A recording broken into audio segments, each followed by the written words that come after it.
All right, everybody, welcome to this show right now. We are live, and with us today, we have the amazing, legendary Russell Brunson. And I'm so excited to have him with us here today because he is someone who has impacted so many lives. When I talk about impact, you probably have heard about this. You probably have seen a product or service being rendered by Russell himself, or at least you have come across a lawyer, a chiropractor, a massage therapist.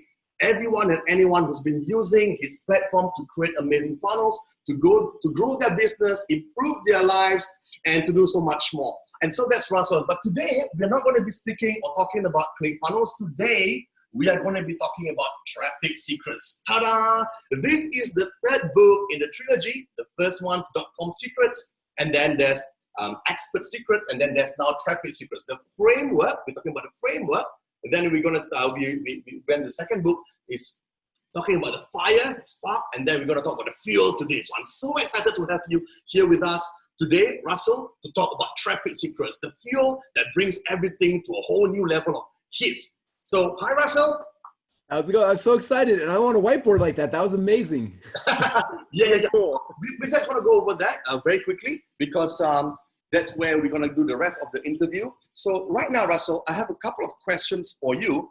The first of which is, the first thing that I want to ask is, you have some amazing books, right? You have some amazing books.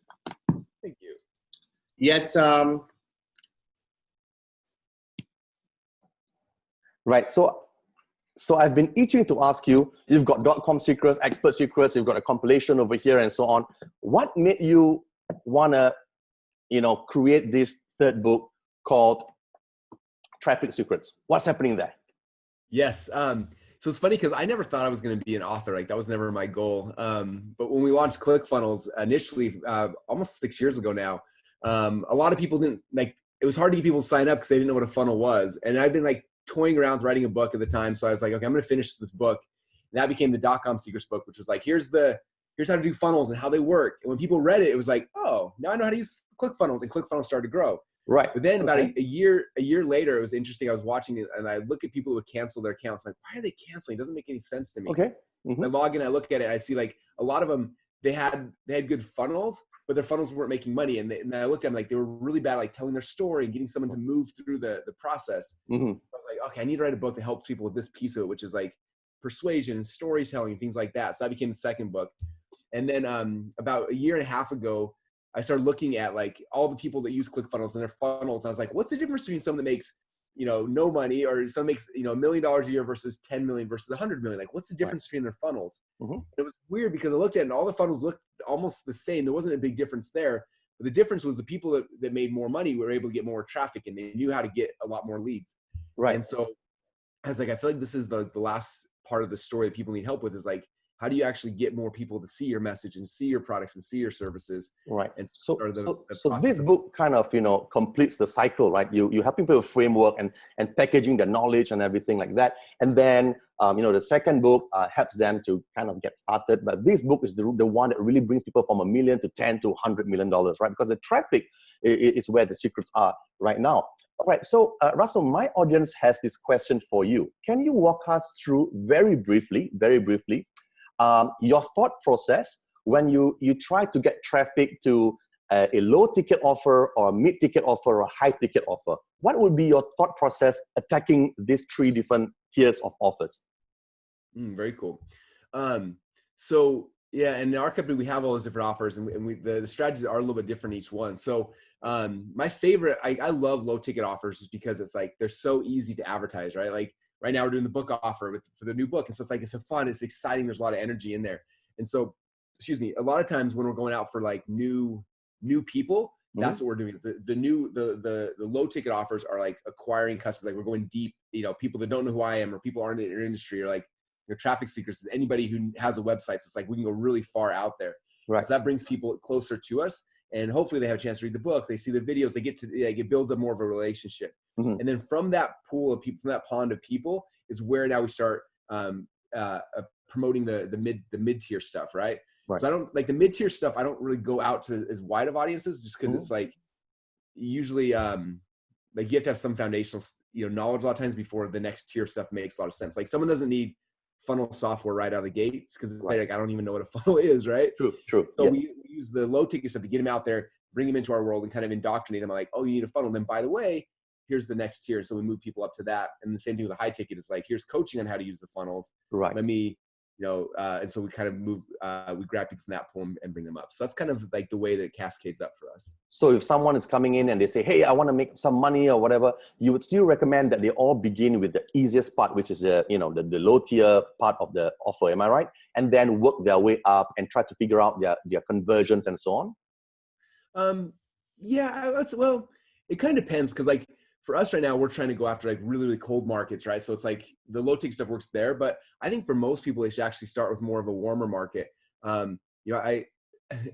It's tough because it's a person by person and business by business basis, but because some people are really bad at being on camera presenting. And so like, I wouldn't recommend a webinar funnel for them, but like for most people, like I think a webinar is a great place to start because if you're selling $1,000 or $2,000 product, you can spend more money on ads to a warm audience, to a warm market, and you can have more, you can make more mistakes and still be profitable because you're charging so much in the middle there. You know what I mean? Yeah, for sure.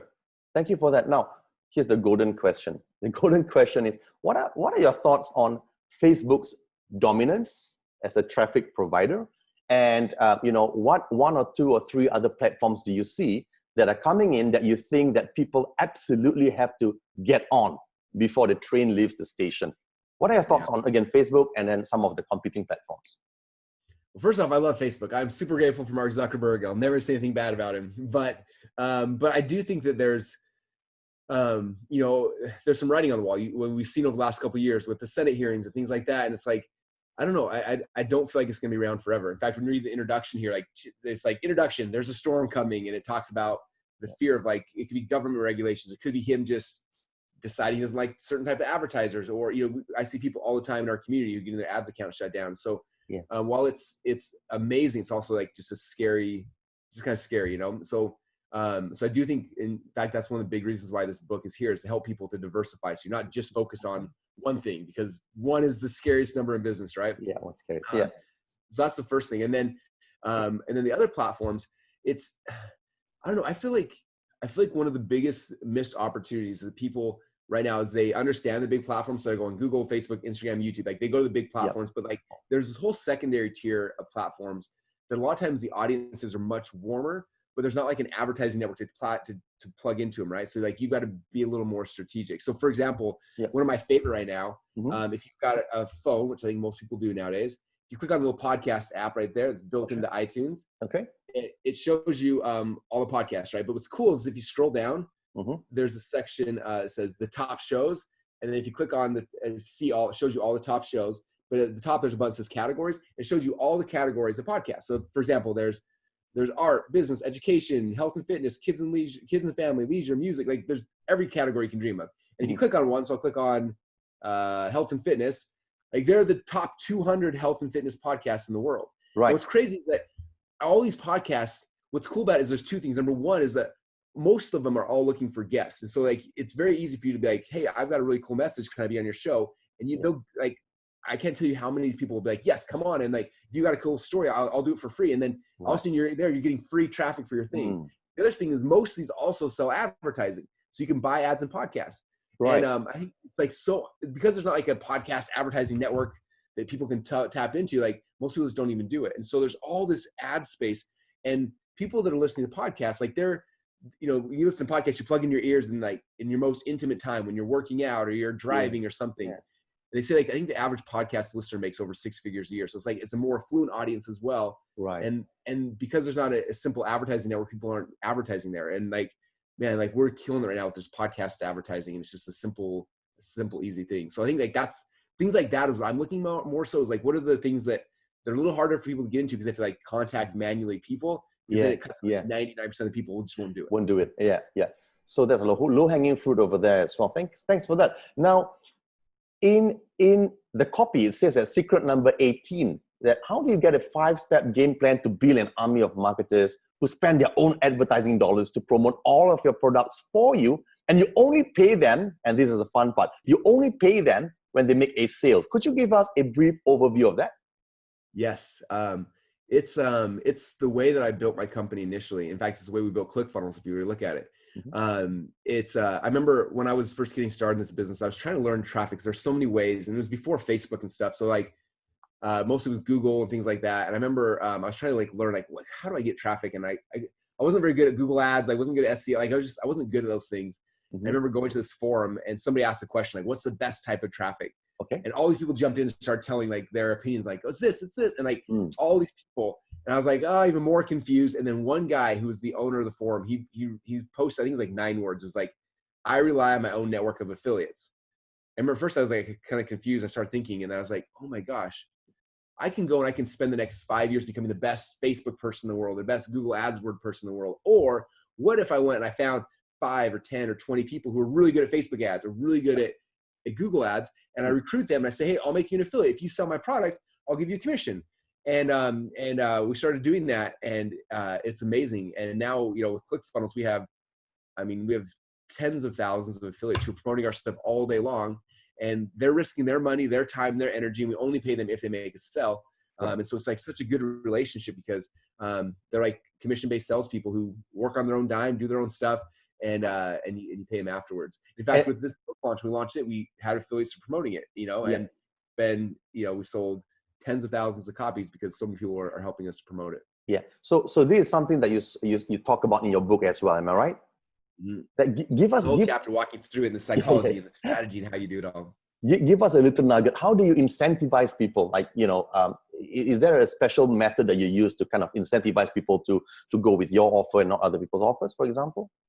Yeah, every affiliate's different. Like some affiliates, like they just want the offer that pays the most. Other affiliates want cool prizes, and some affiliates just want a really good product. And so it's kind of a blend of that. We try to make really good products, you know, and we try to just make them fun things to promote. Number 2 is we try to make sure that they convert really, really high.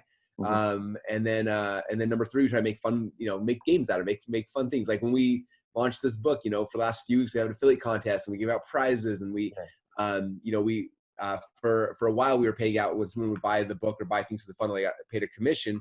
But then the last week we switched it where it's like any book you sell, it's a free plus shipping book. We were paying affiliates $20 for a while. And so like just things that make it fun and exciting because I think especially really good affiliates, they are good at making a lot of money. And so it's like, if you know, like why would they do yours over everyone else? It needs to be fun, it needs to be profitable, they need to have a relationship with you to make them want to do it. And so it's kind of all those things blended together and just to kind of figure out. And then I think the last thing is just realizing that each affiliate is different. So the more you get to know people and like you can kind of customize, like what does he actually want? Like what would get you excited about promoting? Then you can figure out from there. Okay, that's perfect. When looking back, what is the one thing that you wish that you understood about traffic sooner? Oh yes. So when I first got started, I did it the way I think most entrepreneurs do, is where I had an idea for a product. I spent all this time and energy, money building the product. And then I was like, okay, how do I sell this? So then I spent all this time and money learning how to write a sales letter and to do everything. And then I had all this and still nobody was buying anything. And then I had to like go find people to sell it to. I had to go find traffic. And I think the reason why I struggled so much the first few years I was doing this is that was the process, is create the product, figure out how to sell the product, go find people to sell it to. I think if you switch that around to like, well, the first step should be find the people. Like where's the hot market? Where's the traffic at first? And then when you go to that traffic, then you start, instead of like trying to create something and shove it down their throats, it's like, listen, like, what are they looking for? And like, oh, that's what they want. Let me create that. And then from there, then you go and you create it, and then you already know where the traffic's at. You're not looking for it. Right. So if you look at like my entire business, like ClickFunnels was built off of me being in all these communities, entrepreneurs, and listening to everyone was like, this is so painful to build funnels. And we're like, you should build software that does it, right? When this book came out, it was like, oh, I heard all these people who were like in our community, I'm listening, and they're like, we can't figure out how to get traffic. My ads account got shut down. What do I do next? Like, I'm like, that's what they want. So I went and I created that, and then we give it to them. And so I think the biggest thing that I wish I would have figured out 10 years earlier was like, find the traffic sources first, listen to what they're looking for, and then take that. And now like business is simple at that point, because it's like, they told you what they want. You don't have to be creative or a genius. You just listen and then make what they want and then give it to them. That's just amazing advice, right? Most people, like you said, they create something, they have a tunnel vision, they think it's amazing, but they don't try to cater to what people are actually wanting. So I guess your advice there, to summarize that, is just to kind of put a ear on the ground, listen, and then you create something that people already want and place it in front of a traffic that already wants it. Amazing. So just one last question. I know you're kind of a busy person. One of the viewers is asking this. Imagine you lost everything and nobody knew you, so you can't leverage on, oh, hi, I'm Russell Brunson, right? You had zero credibility and so on, and you lost everything, right? Touch wood. What would you do to get traffic to your offer? I think the simplest thing that would be the fastest to do is I talked about this in the book, is the concept called the Dream 100. Like, who are the 100 people that already have your customers? I would go try to find those people, and I would really specifically try to figure out, like, who of all these people, who's the one person I align with the most, and try to get to know them, build a relationship. And then instead of me like saying, hey, promote my offer, I would try to create something with that person. So for example, Jim Edwards, if you watch this with funnel scripts, he could have came to me and said, hey, Russell, I have this software that writes scripts. Do you want to promote it to ClickFunnels? I'd be like, oh, sure, maybe. And we would promote it once and when it ended. Jim was really smart. He said, hey, I've got this thing. You got this thing. What if we work together and we made a business together called Funnel Scripts, where it's like, it's, you know, your funnel stuff, my scripts, we're partners on it. It's 50-50, and this becomes a business we do together. Right. And I was like, that's amazing. Now I have a new product in my product line. And it became, and I didn't do any of the work. He did all the work. He did all the effort. He just kind of gave it to me. We partnered together, and, you know, he just hit 2 comma club X, over $10 million in sales with that one product so far. Right. And so I would do that. Is I look at like who do I align with the most, get to know them, and like, how do I create something with them? Yeah. And now it's like, they are now incentivized to send traffic to my offer because it's also their offer. Right. And that's how I would start, because it's like just the easiest low hanging fruit.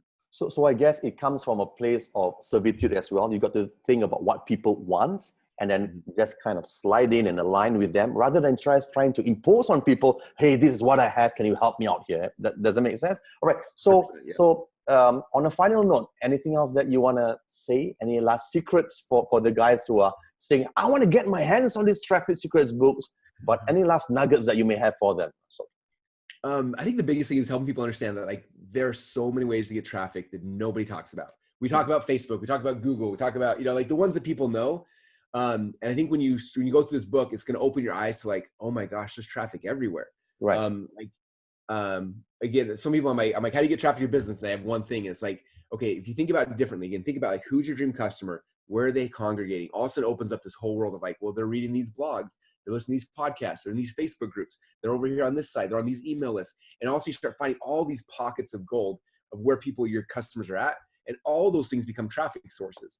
Yeah. And so right now, again, we're in a crazy economic time. There's all these uncertainty happening. I think the more you can stabilize your business by having multiple streams of traffic coming, the more successful you're going to be. And it's not that hard to find it after you kind of understand the strategy of where to look for it. I love it. That's what Traffic Secrets book's all about. I love it. So we don't just rely on the danger of one, right? Putting all the eggs into one basket in this uncertain economic times. Russell, I'm really looking forward to getting that book in the mail. I know it's going to be amazing. If one reads it, one applies it, there's no more excuse for them just to stagnate in life as well. Right, Russell, thank you so much for coming on this interview, and take care. Thank you so much for having me. I appreciate it. Bye-bye.